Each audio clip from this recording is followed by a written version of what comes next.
Es indudable que el activismo verde ha conseguido muchas cosas, pero no basta. Y quizá sea el momento de pensar en un ecologismo político que realmente entienda que el problema es sistémico. La COVID-19 es que el penúltimo aviso de que o tomamos decisiones o quizá no haya tiempo, pero tampoco sirve simplemente la amenaza apocalíptica porque eso paraliza. Hace falta política y Alianza Verde es un partido que defiende la ecología política y lo impulsa una persona que no es un recién llegado, sino que lleva mucho tiempo demostrando la importancia de la ecología. Juancho López Uralte, un saludo, ¿cómo estás? Hola, ¿qué tal? Juancho, ¿qué es Alianza Verde? Bueno, Alianza Verde es una decisión de los ecologistas y los verdes que estamos en Unidas Podemos, que llevamos mucho tiempo haciendo ecologismo político en las instituciones en las que estamos representados y que de alguna manera queríamos tener nuestro propio espacio dentro de esa coalición, ¿no? Ese espacio existía en el pasado cuando estaba ECU, cuando ECU se rompe, muchos nos quedamos en Unidas Podemos y por eso, pues en este momento que hay un poco de reestructuración dentro del espacio y demás, pues parecía un buen momento para reformar, reestructurar, rehacer, reconstruir ese espacio que ya existía, es decir, ponerle nombre porque también nos daba la sensación de que lo que no se nombra no existe, ¿no? Y aunque Claro. estuvieras haciendo mucho trabajo, aunque estuviéramos haciendo mucho trabajo político, pues parecía que ese trabajo pues quizás no se visibilizaba tanto, ¿no?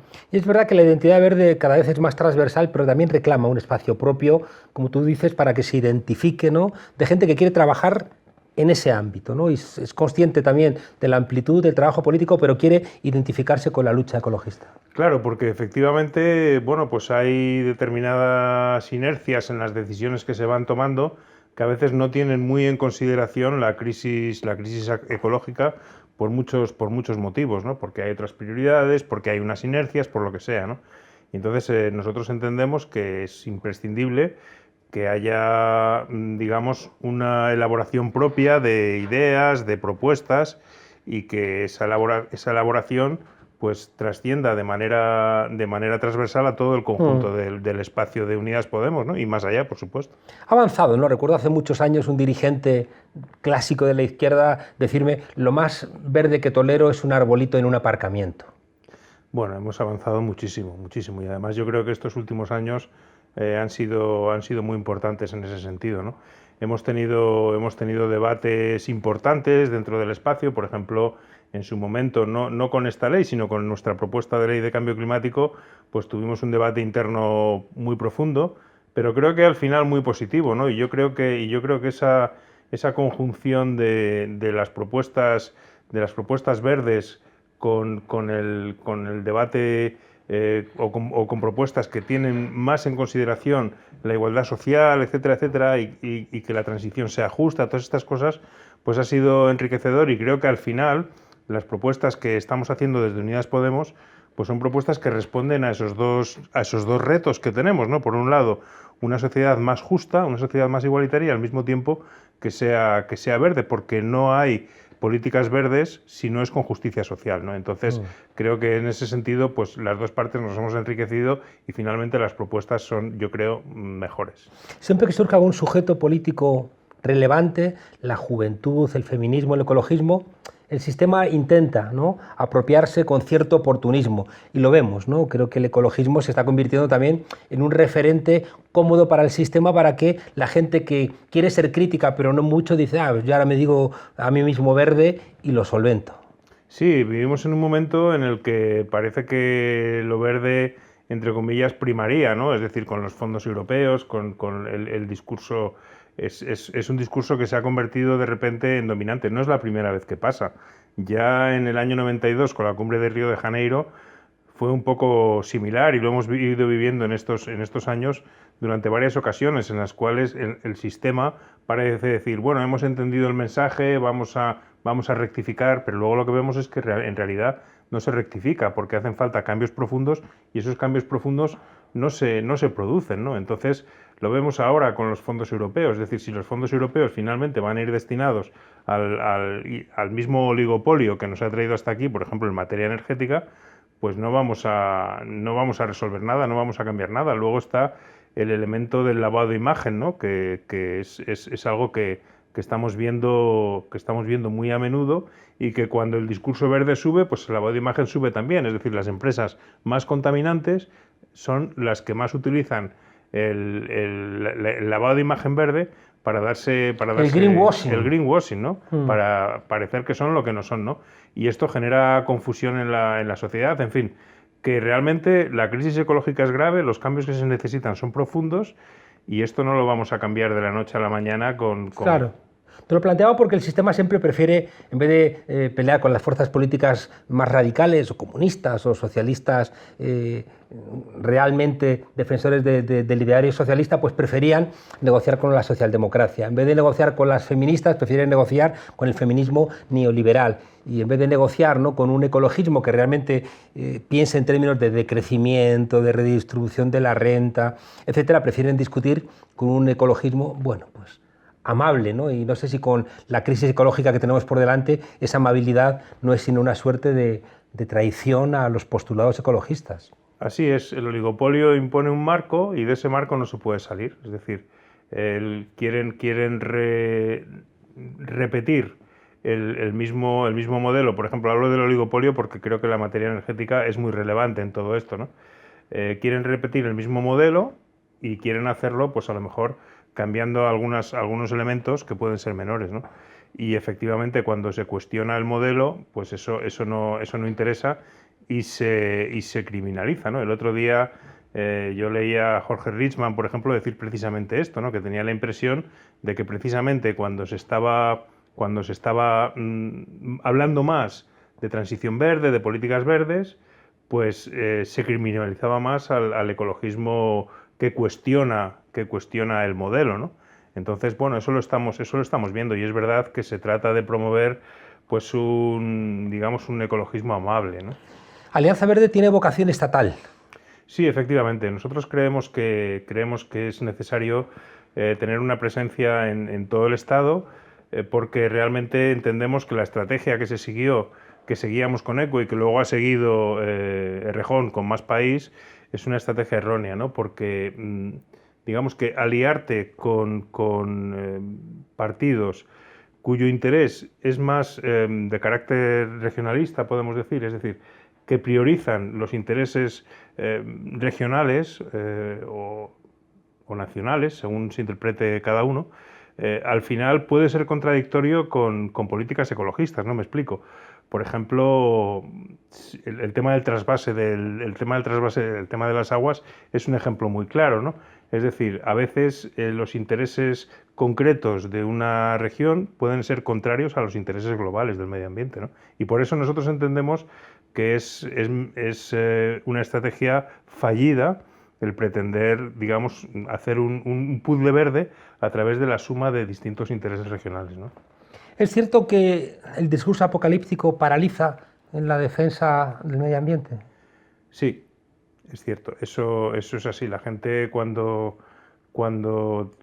te pones... Los datos son, desgraciadamente, los datos son apocalípticos. Ahora se ha conocido el sexto informe del IPCC, del panel de cambio climático, y lo que viene a decir es que los cambios debidos al cambio climático se están produciendo de forma más rápida de lo que se había previsto, ¿no? Por lo tanto, los datos, desgraciadamente, no son buenos. Lo que pasa es que, claro, la gente que tiene o que tenemos que vivir, que saber cómo llegamos a fin de mes, qué pasa con nuestro trabajo, qué pasa con nuestra familia, que nuestro padre se ha puesto malo, todas esas cosas, si a ello le añades las malas noticias del medio ambiente, la gente no quiere escucharlas, ¿no? Y esto es un problema que tenemos con la comunicación de la crisis ecológica, ¿no? Hay una cosa que han descubierto hace bastante tiempo los psicólogos sociales, es que la gente está más dispuesta a dar dinero para suministrar en un campamento de refugiados agua a 4.000 personas de 10.000 que para suministrar agua a 250.000 en un campo de 1,5 millones, ¿no? Es decir, que las grandes cifras al final te apabullan. Exacto. Y necesitas concretarlo un poquito para entenderlo. Entonces el discurso como apocalíptico dices, pues tiendo la manta en el suelo. Exacto. Y me echo a dormir. La gente necesita ver que su acción tiene un efecto concreto sobre algo específico, es decir, y es entendible, ¿no?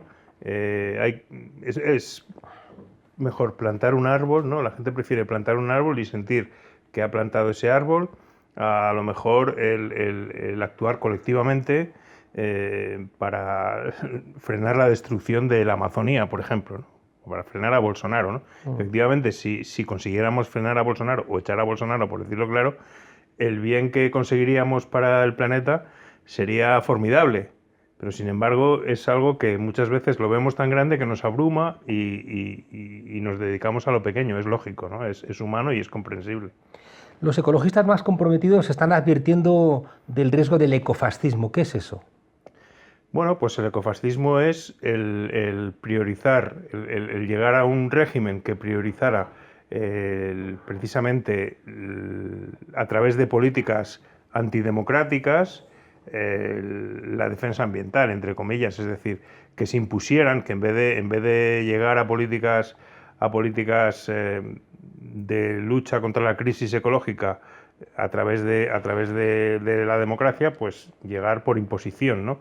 Y esto evidentemente es muy peligroso porque al final es otra forma más, puede ser, hay un riesgo, yo creo que no estamos cerca de eso porque las extremas derechas, al menos europeas y globales, lo hemos visto con Donald Trump también o con Bolsonaro, son antiecologistas, por lo tanto lo que hacen es negar la crisis ecológica, ¿no? Pero en todo caso es un tema al que hay que estar atentos, es decir, no podemos utilizar la crisis ecológica para justificar recortes en derechos humanos, en derechos sociales, etcétera, ¿no? Y puede haber un imperialismo que igual genera menos mala conciencia a la ciudadanía, ¿no? Cuando tú invades para robarles el agua, para robarles recursos de biodiversidad. Pudiera existir, pero a día de hoy es verdad que como te digo, el imperialismo y las políticas más extremo derechistas son negacionistas de la crisis ¿Por qué ecológica. la extrema derecha niega el cambio climático? Pues yo creo que es un postureo no basado en la ciencia, sino basado en precisamente lo que hablábamos antes, ¿no? En el malestar que crea en la gente la percepción de que tenemos que hacer algo, ¿no? Y es mucho más cómodo el no tener que reaccionar ante un problema, ¿no? Es decir, si el problema no existe... Son respuestas muy simples, ¿no? Exacto, si el problema no existe, yo no tengo que hacer nada. Claro, ¿qué pasa? Que hablamos efectivamente en la lucha contra el cambio climático, o contra la contaminación, hablamos de respuestas complejas. Lo vemos muy claramente en Madrid, ¿no? Tienes que restringir la entrada de coches en el centro, por ejemplo. Y eso genera un malestar en ciertos sectores que, utilizado demagógicamente, pues es como estos nos impiden, la izquierda nos impide utilizar el coche. Eso es un mensaje que llega bien. Y por lo tanto, pues es una postura, es un postureo que no se basa en ningún criterio ni en ningún estudio científico, porque ya la ciencia ha descartado totalmente el negacionismo. No hay un científico claro, pero luego, que avale entonces, el negacionismo. La izquierda siempre regañando, no hagas esto, no hagas lo otro. Exactamente. Y Díaz Ayuso diciendo, no, haced lo que os dé la gana, sois todos libres. Y hemos visto el éxito de esas posiciones, ¿no? Y ahora lo hemos visto en Suiza, por ejemplo. En Suiza ha habido un referéndum que se ha cargado la ley de cambio climático, ¿no? Precisamente argumentando que bueno, pues que subía los impuestos, en fin. Las políticas ambientales son complejas y eso hace que los mensajes negacionistas sean sencillos y desgraciadamente calen. Y esto es un reto que tenemos desde la izquierda ecologista, el ver cómo somos capaces, y por eso es tan importante trabajar las políticas, digamos, que conjuguen los avances ambientales con una transición justa, de tal manera que se evite ese discurso populista y demagógico que lleva a las clases populares a lo mejor a ponerse en contra de medidas ambientales. Son los chalecos amarillos, ¿no? Claro, porque no es verdad que un empeoramiento de las cosas genere mayor conciencia. Cuanto peor, mejor, no es verdad. Cuanto peor, peor.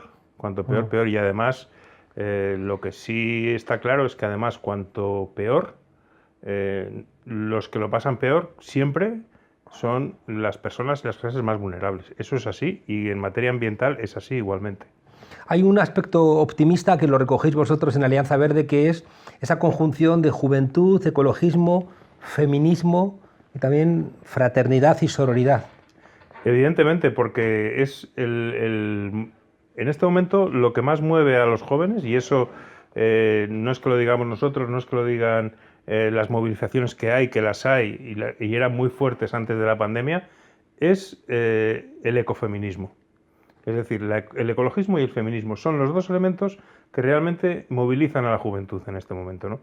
Y creo que eso tenemos que ser muy conscientes de ello porque hay que, digamos, acompañar a la juventud en esa lucha, porque son luchas imprescindibles, son luchas necesarias, son luchas justas porque lo que nos están reclamando es poder vivir en su propia casa en el futuro, es decir, poder tener un planeta en el que vivir, y creo que eso hay que acompañarlo, hay que apoyarlo y eso es lo que Alianza Verde tratamos de hacer. He leído algún informe sobre los fondos europeos no especialmente optimista, ¿no? En el sentido de que Iberdrola y Endesa se comen una parte importante del pastel de esas propuestas de transición energética. Sí, tenemos una preocupación de que los fondos mayoritariamente vayan a apoyar los proyectos de los más fuertes y hagan más fuerte a los que ya son más fuertes, ¿no?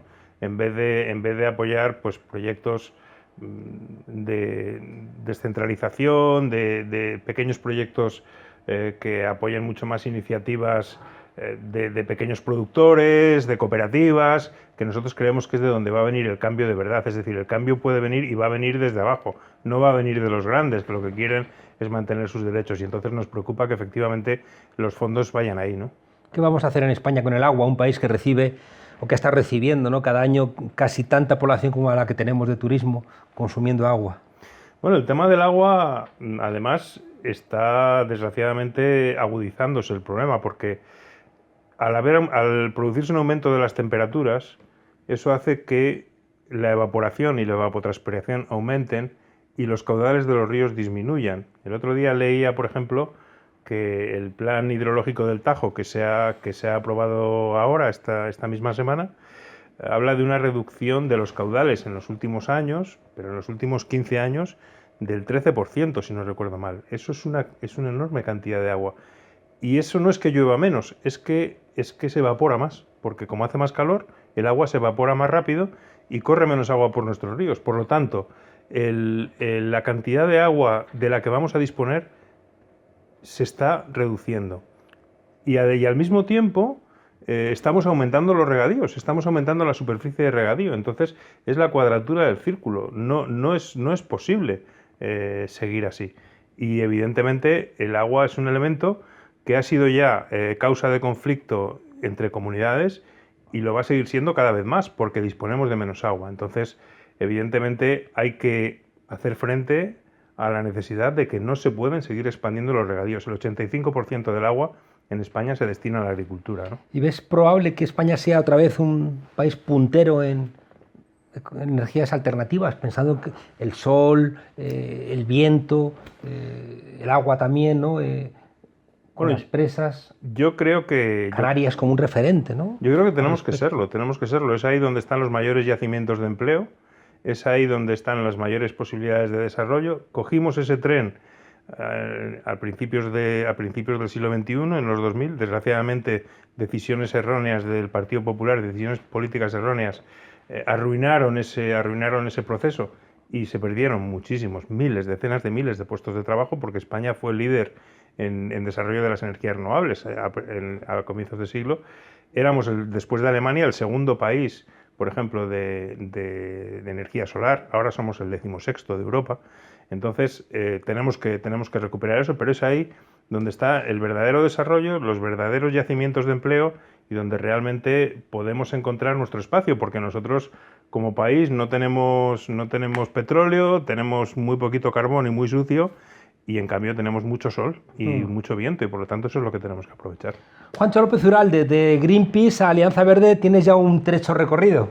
Pues sí, pero un trecho que yo creo que ha sido estos 10 años en los que hemos estado haciendo política desde el ecologismo. Yo creo que hemos avanzado, hemos conseguido que la crisis ecológica, que estaba fuera de la política prácticamente, ahora esté en el Parlamento, esté en las instituciones, esté en los ayuntamientos y esté concretándose en medidas concretas. Todavía no vamos a la ambición y al ritmo que nos gustaría, pero creo que ese primer paso se ha conseguido. Ahora se trata del segundo, que las medidas que se vayan tomando sean lo suficientemente ambiciosas para realmente ir solucionando esta situación. En tiempos de postureo, en tiempos donde ese lavado verde, ese greenwashing está a la orden del día, en un tiempo donde parece que Al Gore no es como el que tiene que solventar los problemas, creo que la coherencia que representa tu apuesta, tu trayectoria y ahora la configuración de Alianza Verde, creo que va en la dirección correcta y por tanto celebramos aquí en la frontera este paso que has dado. Un fuerte abrazo. Juan Carlos. Muchas gracias.